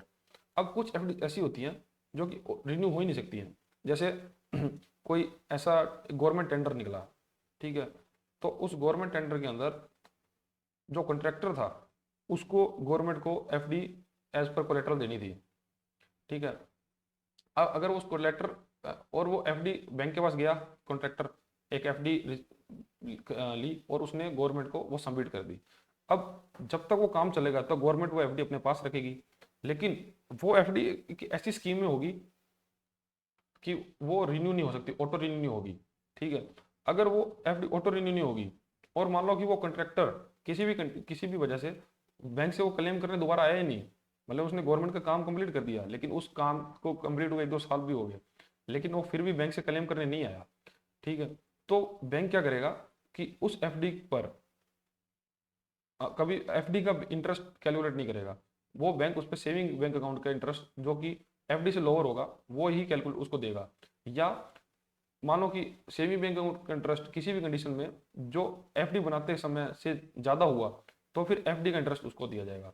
ठीक है। मतलब वो interest bank उसको पे करेगा, या तो saving bank account का होगा या एफडी का होगा, लेकिन वो लोअर होगा, जो कम होगा ना उसी इंटरेस्ट को उस एफडी पे किया जाएगा। ये ओवरड्यू एफडी के टर्म में कंडीशन है। अब अदर की एस्पेक्ट्स देख लेते हैं। तो अभी तक हम लोगों ने ये भी देख लिया, हमने ये देखा कि अभी तक एफडी क्या होती है, एफडी ऑपरेशनल कौन कौन किस ऑपरेशनल इंस्ट्रक्शन के अंदर एफडी खोल सकते हैं अपने। फिर एफडी पे इंटरेस्ट कैसे कैलकुलेट होता है कि मंथली वीकली क्यूमुलेटिव इंटरेस्ट उसमें मिलता है, और अगर वो सीनियर सिटीजन है तो 0.50% उसको एक्स्ट्रा इंटरेस्ट मिलेगा। फिर टर्म्स डिपॉजिट माइनर के केस में क्या कंडीशंस रहेंगी कि माइनर अगर वो माइनर है तो उस अपने नाम से ऐप खुलवा सकता है, लेकिन उसको ऑपरेट उसके गार्जियन करेंगे। ठीक है। लेकिन जैसे ही वो 18 साल का होगा तो वो अपनी एफडी को माइनर से मेजर में कन्वर्ट कर सकता है। फिर टैक्सेशन में जो कि इंटरेस्ट इनकम होगी माइनर के केस में, तो वो अंडर सेक्शन 64(1)(a) के तहत पेरेंट्स की इनकम में कैलकुलेट होगी, और उस पर पेरेंट्स चाहें तो 1500 का प्रति चाइल्ड एग्जाम्पशन भी ले सकते हैं। फिर अगर एफडी प्री मेच्योर हो जाती है, प्री मेच्योर पेमेंट्स करनी पड़ती है, तो बैंक उस पर पेनल्टी लगा सकती है, और वो पेनल्टी यूजुअली 0.15% 0.5% से 1% के बीच में रहती है। उसके बाद एडवांस अगेंस्ट एफडी। अब एडवांस अपने ही एफडी के अगेंस्ट में बैंक है जो उस पर लोन सैंक्शन कर सकता है, बस उस एफडी को कोलेटरल में रखते हुए, और जो एफडी का ब्याज है और जो और जो लोन दिया है, तो लोन का इंटरेस्ट एफडी से हमेशा 1 से 2% हाइयर ही होगा। फिर एफडी का रिन्यूअल। अब अगर कोई व्यक्ति ने एफडी खुलवाते ने बैंक को इंटीमेट नहीं किया, तो वो ऑटो रिन्यूअल बैंक उसको कर देगा, ठीक है। और अगर कोई व्यक्ति ओवरड्यू एफडी की क्लेम करने नहीं आ रहा है, तो मेच्योर्ड एफडी अगर बैंक के पास पड़ी है, तो या तो बैंक उसमें सेविंग बैंक अकाउंट पर इंटरेस्ट देगा, ठीक है, या अगर कॉन्ट्रैक्टेड रेट ऑफ इंटरेस्ट, मतलब जब एफडी बनाई थी वो उसका रेट ऑफ इंटरेस्ट कम है सेविंग बैंक अकाउंट इंटरेस्ट से, तो जो भी कम इंटरेस्ट रेट होगा वो उसको पे किया जाएगा कस्टमर को, ठीक है। तो ये सब चीज़ें अभी तक हमने देख ली। अब हम देखेंगे कि फॉर्म 15G और 15H क्या होता है। ये बैंक के अंदर आपने सुना होगा कि फॉर्म 15G सबमिट करवाने आए कस्टमर, या फॉर्म 15H। तो मैं आपको पहले पूरी स्टोरी बता देता हूँ क्या है। कि कोई व्यक्ति है, ठीक है, उस व्यक्ति का उस व्यक्ति के हमारे पास सेविंग बैंक अकाउंट है, फिक्स डिपॉजिट है और रिकरिंग डिपॉजिट है, ठीक है, ये तीनों उसके पास है। अब इस तीनों पे बैंक क्या पे करता है? इंटरेस्ट, ठीक है। अब इंटरेस्ट आपको भी पता है कि इंडिया में टैक्सेबल है। अब as per income tax rule, हाँ, बैंकों को ये गाइडलाइन होती है कि जैसे ही आप इंटरेस्ट पे कर रहे हो और वो इंटरेस्ट एक सर्टेन अमाउंट से ऊपर अगर जा रहा है, तो आपको उस पर क्या काटना है? TDS, tax deducted at source. TDS काट कर आपको इनकम टैक्स डिपार्टमेंट को जमा करवाना है, बैंक को, ठीक है। अब इसमें कई बार क्या होता है कि जो कस्टमर है उसका टोटल इनकम, मतलब वो कस्टमर या तो रिटायर्ड है, ठीक है, या हाउस होल्ड है, हाउस वाइफ है। तो अगर इस तरह के कस्टमर है या सीनियर सिटीजन है कोई, तो इनकी कोई अब अर्निंग तो है नहीं, मतलब अदर सोर्स कोई इनकम है नहीं, तो इस सिर्फ इंटरेस्ट इनकम ही इनकी मेन सोर्स इनकम है। अब as per income tax rule एक ये भी रूल है कि बेसिक एग्जम्पशन लिमिट है, मतलब आप अगर इंडिया के अंदर 2.5 लाख रुपया से नीचे रुपया कमाते हो, जैसे अभी जो भी नया टैक्स स्लैब आया उसमें जैसे 2.5 लाख रुपए से नीचे कमाते हो, तो आपका कोई भी टैक्स लायबिलिटी नहीं बनती, मतलब आपको कोई भी टैक्स पे नहीं करना, ठीक है। सीनियर सिटीजन के केस में 3 लाख रुपया है, तो आपको कोई टैक्स लायबिलिटी पे नहीं करनी। अगर ये रूल है कि आपको टैक्स लायबिलिटी पे नहीं करनी, लेकिन फिर भी बैंक अगर टीडीएस काट रहा है, तो उस टीडीएस को काटने से बचने के लिए अगर कस्टमर चाहे कि मेरा टीडीएस बैंक ना काटे, तो ये 15G और 15H कस्टमर को बैंक को जमा करवाना पड़ता है, ठीक है। अब डिटेल में हम इसको पढ़ते हैं क्या है। These are the self-declaration forms submitted by the individual to the bank to request that no tax be deducted at source on their interest income in the financial year, ठीक है। तो कस्टमर बैंक को ये कह रहा है कि मेरा टैक्स टीडीएस मत काटिए आप, ये फॉर्म G और H जमा कराने के लिए। अब फॉर्म G किसको जमा कराना है और फॉर्म H किसको जमा कराना है वो देखते हैं। Form G for resident individual below 60 year the age and HUF Hindu undivided families. अब 15G 60 साल से कम के व्यक्ति को, और हिंदू अनडिवाइडेड फैमिली अगर HUF अगर किसी ने बना रखा है, HUF मतलब कि एक हिंदू अनडिवाइडेड फैमिली जिसमें कि 4-5 सदस्य हैं, वो मल्टीपल सदस्यों ने मिलकर एक अपना HUF क्रिएट कर रखा है, और उस पर अगर वो बिजनेस या कोई इनकम दिखा रहे हैं, तो उस इनकम वो लोग भी 15G बैंक को जमा करवा सकते हैं। और 15H देना है सीनियर सिटीजन्स लोगों को जो 60 ईयर से अबव के हैं, ठीक है। तो ये दो तरह के फॉर्म बैंक्स को आके कस्टमर हर फाइनेंशियल ईयर में जमा करवाते हैं। तो इसमें कंडीशन क्या है? The form can be submitted only if the final tax on the individual estimated total income for the year is nil and the aggregate interest income does not exceed the basic exemption limit. अभी देखो ये पूरी कहानी समझो, ये क्या कहना चाह रहा है। ये बोलना चाह रहा है कि देखो, एक तो आपका जो बेसिक एजम्पशन लिमिट है इंटरेस्ट की, टैक्स की, वो आप क्रॉस नहीं कर सकते। जैसे एग्जांपल के थ्रू समझते हैं अपने, एक पर्सन है प्रिया, जिसकी 35 साल की एज है, ठीक है। उसका इनकम सोर्स क्या है? She has a fix deposit of 8 lakh rupees in SBI which is expected to earn interest 56,000 this year. This also she also earn 180,000 from tutoring. तो प्रिया जो है वो 56,000 रुपये तो FD से कमाएगी इस साल, और 1,80,000 रुपये वो ट्यूशन जो पढ़ाती है उससे कमाएगी, ठीक है। तो इसकी टोटल इनकम होगी 2,36,000 रुपये। अब एलिजिबिलिटी, अगर इसकी 15G के लिए एलिजिबिलिटी है वो देखते हैं। Is her total income 2,36,000 below the basic exemption limit of type 250 lakhs, ठीक है। तो 2.5 लाख रुपए से इसकी इनकम कम है, ठीक है। तो इसकी टैक्स लायबिलिटी क्या है? नील। तो इसकी टैक्स लायबिलिटी भी क्या? नील, क्योंकि 2.5 लाख से नीचे तो किसी पे ब्याज टैक्स लगेगा नहीं। तो Priya interest income 56,000 is above the TDS threshold 40,000। अब 40,000 क्या है? As per income tax act,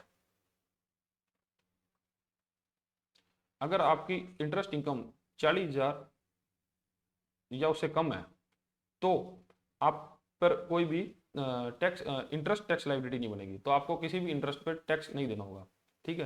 तो प्रिया द्वारा कमाएगा 56,000, वैसे तो 40,000 से ज़्यादा है, लेकिन उसकी जो टोटल इनकम है वो 2.5 लाख से कम है, ठीक है। To prevent SBI from deducting tax she must submit form 15G to the bank. On this form she will declare her total estimated income 2,36,000। अब क्या हुआ कि गवर्नमेंट एक तरफ से तो ये बोल रही है कि 2.5 लाख रुपए से अगर जिसकी कम इनकम है तो उसको टैक्स देने की जरूरत नहीं है, ठीक है। दूसरा एक ये भी रूल है इनकम टैक्स एक्ट में, अगर किसी की इंटरेस्ट इनकम 40,000 से ज़्यादा है, सॉरी 40,000 से ज़्यादा है, तो वो इंटरेस्ट टैक्सेबल होगा, ठीक है। लेकिन ये प्रिया के केस में ये हुआ कि उसकी इंटरेस्ट इनकम 40,000 से ज़्यादा है, 56,000 रुपये है, लेकिन फिर भी उसकी टोटल इनकम है जो 2.5 लाख से कम है, ठीक है। तो 2.5 लाख से कम हुई तो उस बैंक, अब बैंक इसलिए इसका TDS काटने जा रहा होगा कि बैंक ने देखा कि बैंक तो नहीं जानता कि आपकी टोटल इनकम कितनी है। मतलब आज जब आपने अकाउंट खुलवाया होगा तब आपने जरूर डिक्लेयर किया होगा कि मेरी इतनी इनकम है, लेकिन इनकम तो चेंज होती रहेगी ना, तो बैंक हर साल तो आपसे नहीं पूछ रहा कि आपकी इनकम कितनी है, ठीक है। तो बैंक ने जैसे ही देखा कि इसकी इंटरेस्ट इनकम 40,000 से ज़्यादा है, ठीक है, तो बैंक ने सोचा कि TDS काटते हैं इसका।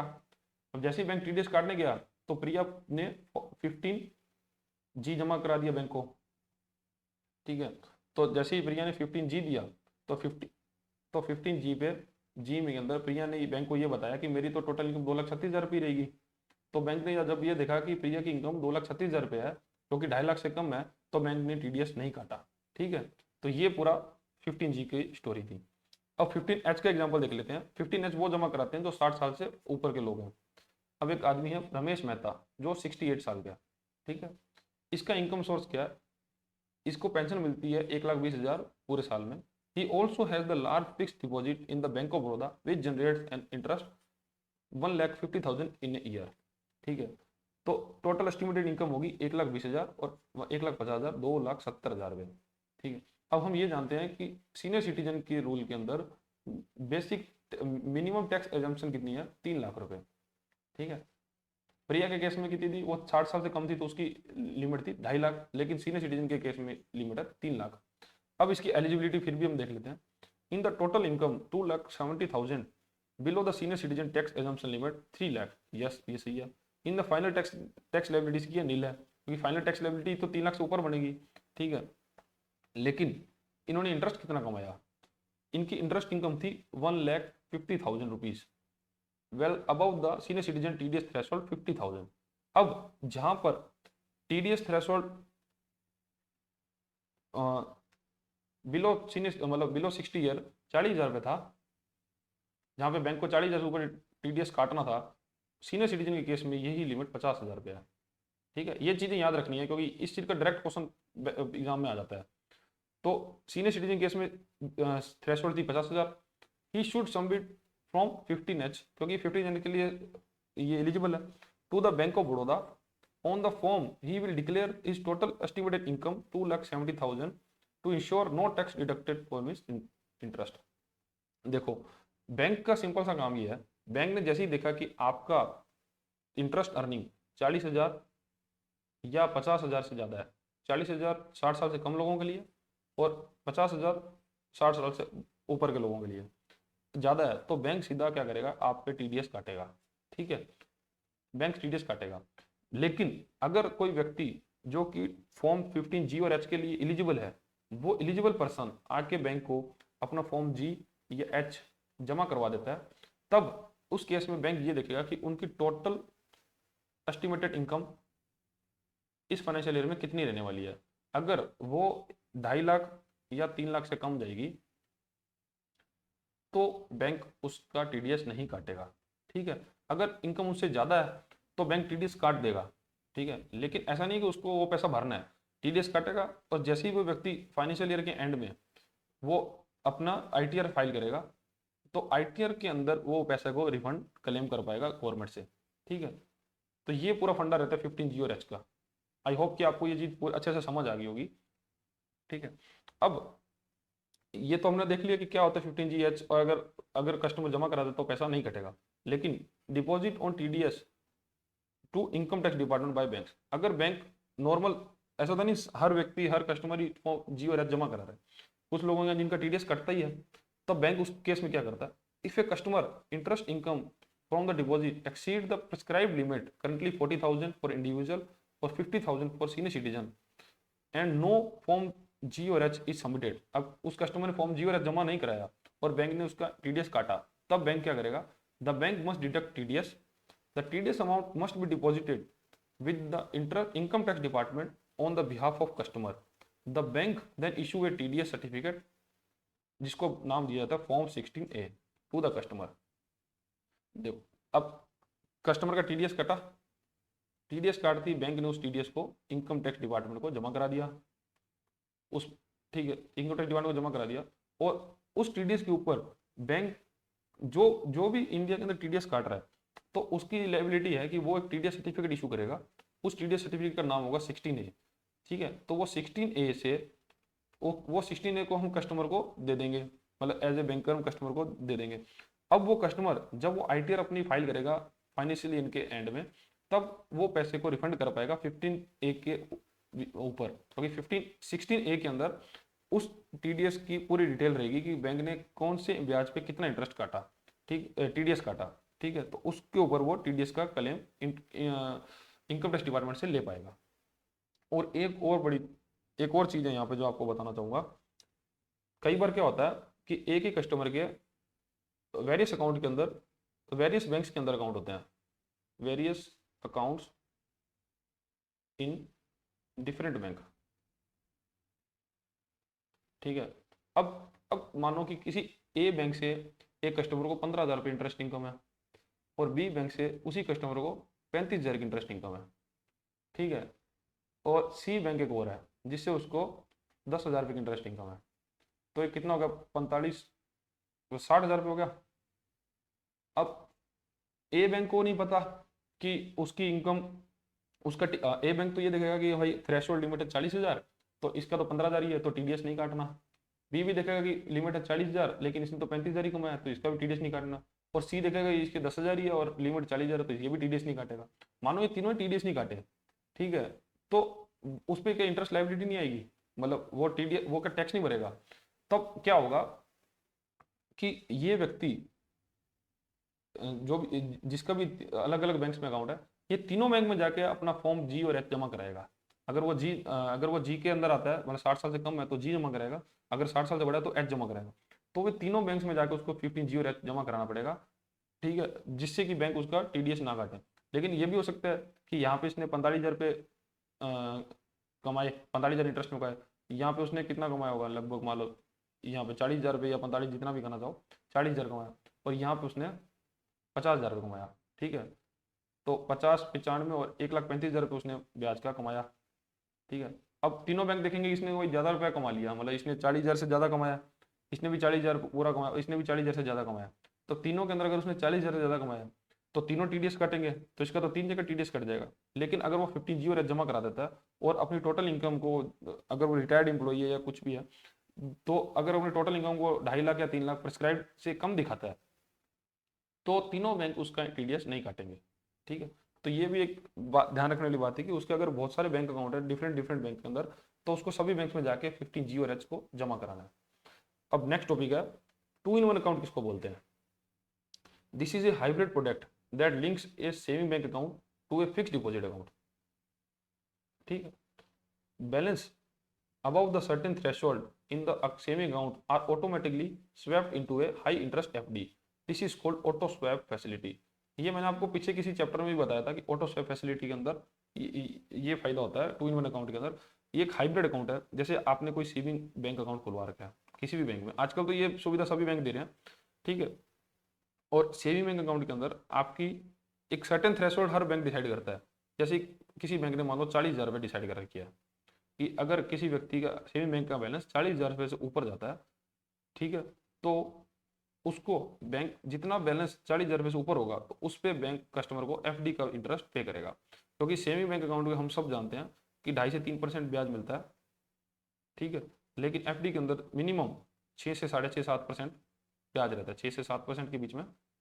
तो कस्टमर को ये फायदा होता है कि 40,000 तक तो उसको 2 से 2.5 से 3% ब्याज मिलेगा, लेकिन जैसे ही उसका बैलेंस 40,000 से ऊपर जाएगा तो उसको ब्याज 6 से 7% मिलने लग जाएगा। तो इस फैसिलिटी को हम बोलते हैं ऑटो स्वैप फैसिलिटी। अब देखते हैं रिकरिंग डिपॉजिट। FD उन्होंने पूरा देख लिया, फिर 15G और H देख लिया, फॉर्म 15G और H। अब देखते हैं रिकरिंग डिपॉजिट। रिकरिंग डिपॉजिट क्या होता है, देखो FD और रिकरिंग डिपॉजिट में मेजर डिफरेंस क्या मैं बता देता हूँ आपको। ये FD है, ये रिकरिंग डिपॉजिट। FD होता है फिक्स्ड अमाउंट के ऊपर, जैसे आप अगर चाहो तो 1 लाख रुपए की FD सीधा करवाते हो, ठीक है। आप FD को अगर आपको दोबारा किसी और डिपॉजिट करना है तो आप इस सेम FD में पैसा नहीं रख सकते, आपको नई FD नया अकाउंट खुलवाना पड़ेगा। लेकिन रिकरिंग डिपॉजिट क्या है कि एक अकाउंट बैंक आपको खोल देगा, आप डिसाइड करते हो कि आप मंथली कितना पैसा रिकरिंगली उसमें जमा करवाना चाहते हो। मानो कि 1 लाख ही आपका गोल है, ठीक है, तब आप 1 लाख तक पहुंचना चाहते हो तो आप ये कर सकते हो कि 5-5 हजार रुपया हर मंथ जमा कराओगे तो आप 1 लाख तक जाओगे। लेकिन इस केस में आपको 1 लाख एक साथ देना पड़ेगा, लेकिन इसमें अगर आपको 1 लाख तक की RD खुलवानी है तो आपको, आप चाहते हो कि मैं 5,000, ये डिसाइड आप करोगे कि 5,000 से जमा कराना है, 4,000 से जमा कराना है, तो ये रिकरिंग डिपॉजिट हो गया, ये फिक्स डिपॉजिट हो गया। इसमें अमाउंट पहले डिसाइड हो जाती है, लेकिन जमा आप किस्तों में कराओगे EMI की तरह में, और लेकिन इसमें आप एक साथ पूरा पैसा जमा कराओगे। और फर्क क्या है, इंटरेस्ट में बहुत फर्क है। इसके अंदर फिक्स डिपॉजिट के अंदर पहले दिन से ही आपको 1 लाख रुपए पर इंटरेस्ट कैलकुलेट होगा, ठीक है। लेकिन अगर आप इसमें मान लो 5,000 के ऊपर चलते हो तो पहले महीने आपको सिर्फ 5,000 रुपये इंटरेस्ट मिलेगा, फिर अगले महीने आपने 5,000 और जमा करा दिया तो आपको 10,000 रुपये इंटरेस्ट मिलेगा, फिर नेक्स्ट मंथ आपने फिर 5,000 जमा करा दिया तो 15,000 रुपये इंटरेस्ट मिलेगा। तो ऐसे करते करते आपका इंटरेस्ट जुड़ेगा। लेकिन इसमें पहले ही महीने आपको 1 लाख, सेकंड महीने भी आपको 1 लाख, तीसरे महीने भी 1 लाख, तो ऐसे चलते चलते इसमें इंटरेस्ट लगेगा। और जैसे ही ये इंटरेस्ट मिलता रहेगा तो ये क्यूमुलेटिव होती रहेगी। मान लो नेक्स्ट ईयर आपकी FD ऑटो रिन्यू होगी तो इंटरेस्ट प्लस FD की बेसिक प्रिंसिपल अमाउंट ये दोनों जुड़ के एक मेन FD का अमाउंट बन जाएगा। फिर ये प्रिंसिपल नया इंटरेस्ट जुड़ने के बाद बन जाएगा। फिर जैसे मान लो 20,000 आपको FD पे ब्याज मिला तो अगले महीने आपको 1,20,000 हो गया। अब आपकी FD 1,20,000 रुपये इंटरेस्ट आपको देने लग जाएगी, ठीक है। तो इसमें पहले दिन से आपको 1 लाख पे ब्याज मिलेगा, लेकिन इसके अंदर आपको 5 किस्तों में 5,000 10,000 आपके जितना फंड जमा करा है उस पर ब्याज मिलेगा। बस इतना ही फर्क है। ये लोग वो लोग खुलवाते हैं जिसका कुछ फाइनेंशियल गोल है कि उसको एक सर्टेन कॉर्पस तैयार करना है, उसको इतना पैसा जोड़ना है, तो उसके आधार पर ये RD खुलवाई जाती है। बाकी बेसिक बाकी चीज़ें मुझे लगता है जहाँ तक आपको पहले से ही नॉलेज में होगा। An RD is a type of time deposit where a customer deposit a fixed sum of money every month for a pre-decided period. Example 12 months, 24 months. The interest rate is fixed at the time of opening the account and it's compounded quarterly. ठीक है, तो interest है जो आपको fixed पहले से ही बता दिया जाता है और ये कंपाउंडिंग आपको क्वार्टरली आपको कंपाउंडिंग आपको दिया जाता है अकाउंट के अंदर। It is the ideal product for individuals who want to save a fixed amount regularly to build a corpus. अब ये उन लोगों के लिए अच्छा है जो एक कॉर्पस तैयार करना चाहते हैं। Upon maturity the customer receive the principal amount along with the accumulated interest. तो मेजोरिटी के ऊपर कस्टमर को प्रिंसिपल अमाउंट के साथ इंटरेस्ट भी दे दिया जाता है, ठीक है। तो इसके अंदर तो इतना ही था, मतलब ऐसे कोई ज़्यादा जानकारी वाली चीज़ नहीं है। देखो अब ये समरी है, मैं पहली चैप्टर इतना लंबा हो गया, वीडियो बहुत लंबी हो गई है, तो समरी के अंदर जो मैंने बताया बस मैं समरी आपको इसीलिए प्रोवाइड करवाई जाती है कि आप एग्जाम टाइम से पहले इसको पढ़ के भी आप 90% ऑफ आपका सिलेबस कंप्लीट कर सकते हो। मतलब आप जान सकते हो कि टॉपिक इसके अंदर क्या क्या है। तो समरी भी ऐसा नहीं है कि बहुत शॉर्ट एंड स्वीट है, मतलब समरी भी मैंने लगभग हर चीज़ कवर करी है समरी के अंदर, ठीक है। तो इसको पढ़ के भी आप इसका पूरे चैप्टर का क्रक्स निकाल सकते हो। और इसी के साथ मैंने आपको नीचे क्विज भी होगा, आप इस क्विज को भी अटेम्प्ट कर सकते हो, ठीक है। तो क्विज के अंदर क्या है कि 10 क्वेश्चन होंगे, ये वो 10 बेस्ट क्वेश्चन मैं निकालता हूँ इस चैप्टर में से जो कि एग्जाम ओरिएंटेड है। तो आप चाहें तो इसको इस पीडीएफ के अंदर पढ़ के भी क्विज कर सकते हैं। और अगर आप क्विज को अटेम्प्ट करना चाहते हैं, आप अपनी तैयारी को देखना चाहते हैं, तो मैं नीचे क्विज का लिंक भी लगा दूंगा। तो उस क्विज के लिंक से जाके भी आप आपकी क्विज को लगा सकते हैं। वो थोड़ा ज़्यादा इजी रहेगा कि आपको क्वेश्चन पढ़ के करना, क्योंकि उस क्विज के बेस में थोड़ा इंटरेक्टिव आपको लगेगा, ठीक है। तो यही सब था इसमें, मतलब लाइबिलिटीज प्रोडक्ट तो यही थे। अब आप नेक्स्ट चैप्टर देखेंगे कि एसेट्स प्रोडक्ट क्या है बैंक के लिए, रिटेल के एसेट्स प्रोडक्ट क्या है।